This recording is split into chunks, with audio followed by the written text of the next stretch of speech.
好開心今日可以咧喺度同大家一齊見證高鐵嘅一個新嘅里程碑。由今日起咧，由香港西九龍呢個車站出發到內地嘅站點咧，係會增加16個，係去到110個，遍及咧全國19個省份同埋直轄市。高鐵香港段咧係喺國家高鐵網絡嘅一部分啦。咁亦通車至今咧，其實係越嚟越受到即係乘客嘅歡迎嘅。咁乘客量咧係取得非常之好嘅增長。喺2025年咧，我哋高鐵咧全年係突破咗3000萬嘅客量，係開線以嚟咧係最高嘅一個客量。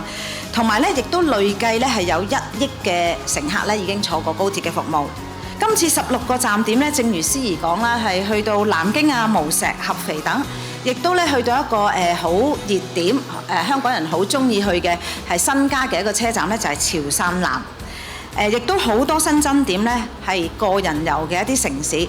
我哋香港咧有着係背靠祖國、聯通世界嘅呢個獨特嘅優勢。